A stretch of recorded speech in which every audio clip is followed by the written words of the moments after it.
श्री स्वामी समर्थ सर्वांना। आता आपल्या सर्वांचे लवकरच नवरात्राचे उपवास सुरू होणार आहे आणि उपवास म्हटलं की लहान मुलांपासून पुरुष स्त्रिया किंवा कुमारिका मुली मुलं सगळ्यांना एक प्रश्न असतो की उपवासाला नेमकं काय खावं आणि काय खाऊ नये। आता नवरात्राच्या उपवासाला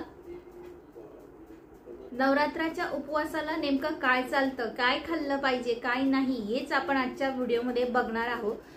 त्या अगोदर की हे जे नवरात्राचे 9 दिवसाचे उपवास आहे, बरेच जण 9 दिवस उपवास करत असतात, कोणी उठता बसता उपवास करत असतं, कोणी फक्त अष्टमी किंवा फक्त नवमीचा उपवास करत असतात।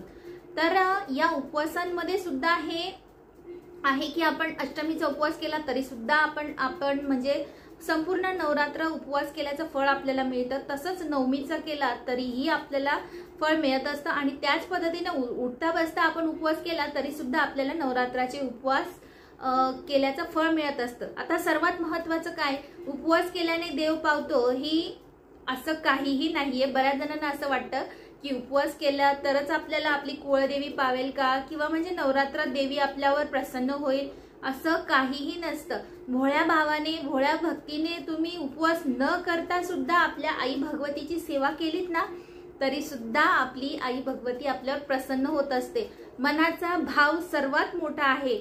भोळा भाव देवीला आपल्यावर पावन करत असतो, प्रसन्न करत असतो, म्हणून उपवास केलाच पाहिजे असं काहीही नाही। परंतु तुमची श्रद्धा महत्वाची आहे। जर तुम्हाला वाटत असेल तुम्हाला म्हणजे आपल्या सेहतीवर कोणताही परिणाम न करता न होता आपल्याला झेपेल त्या पद्धतीने आपल्याला उपवास करायचा आहे, तर उपवास करताना तुम्ही उठता बसता म्हणजेच काय, सुरुवातीचा पहिला दिवस आणि त्यानंतर अष्टमी आणि नवमी शेवटचे 2 दिवस या उपवास करणं, याला काय म्हणतात, उठता बसता उपवास करणं। आणि पूर्ण 9 दिवस उपवास करणं म्हणजे अख्खी नवरात्र आपण उपवास करतो। आणि त्याही पेक्षा म्हणजे बरेच जण फक्त अष्टमीचा उपवास करत असतात, तर किंवा फक्त नवमीचाही उपवास करत असतात। अशा पद्धतीने या नवरात्रामध्ये उपवास केले जातात। आता या उपवास कसे केले जातात हे मी सांगितलं। उपवास कोण करतं, लहानांपासून मोठ्यांपर्यंत, लग्न झालेले किंवा न झालेले, हे असे सगळेजण उपवास करू शकतात। उपवास कोणीही करू शकतं, अगदी विधवा ज्या स्त्रिया आहेत त्या सुद्धा उपवास करू शकतात। जर कोणाला असा प्रश्न पडला असेल तर त्यांच्यासाठी मी खास सांगते की तुम्ही जर विधवा असाल तरीही तुम्ही उपवास करू शकतात, काहीही हरकत नाही। कारण की हा उपवास आपण कुमारिका असताना करत असतो, तर नंतर का आपण करू शकत नाही, करू शकतो आपण, काहीही हरकत नाही।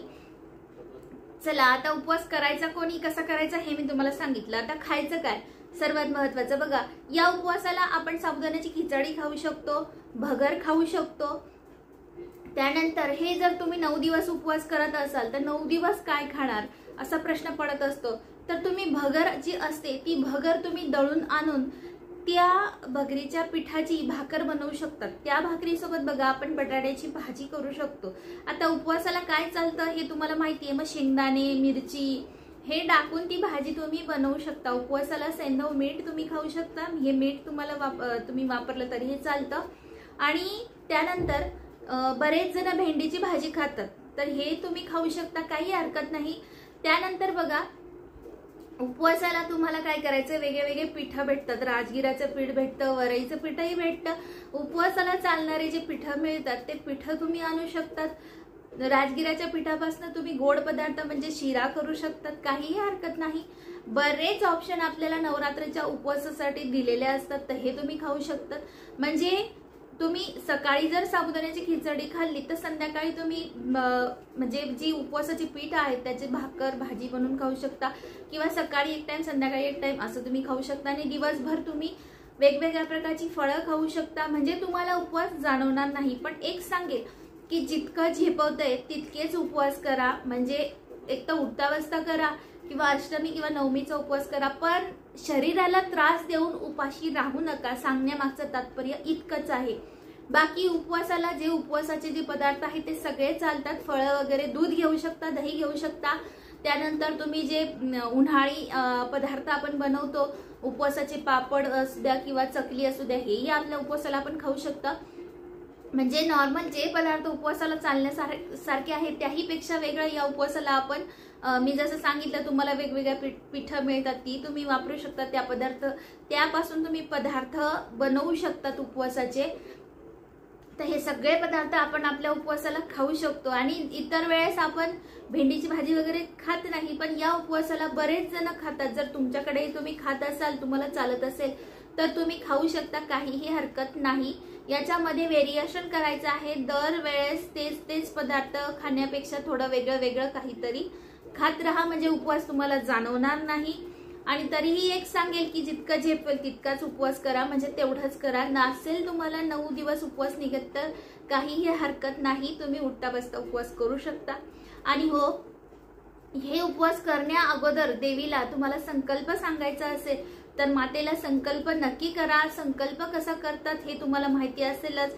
हातावर पाणी घ्यायचं, फूल घ्यायचं, अक्षता घ्यायच्या आहेत, मातेला आपलं नाव गोत्र सांगायचे आणि आपला संकल्प सांगायचा आणि पाणी तामणात सोडून द्यायचे। मातेला आपला संकल्प सांगून मग आपल्या उपवासाला सुरुवात करू शकतात किंवा जी पूजा आहे त्याला सुरुवात करू शकतात। जसं मी मागच्या व्हिडिओमध्ये पण सांगितलं, दुर्गा सप्तशती पाठ करताना सुद्धा संकल्प आपल्याला करावा लागतो, तर तोच संकल्प आपल्याला करायचा आहे। आणि नंतर आपल्या उपवासाचे जे उपवास आपण का करतोय आणि त्यानंतर पाठ वाचन का करतोय किंवा त्याच्या करण्यामागचं आपल्याला काय इच्छा आहे ते आपण आपल्या मातेला सांगत असतो।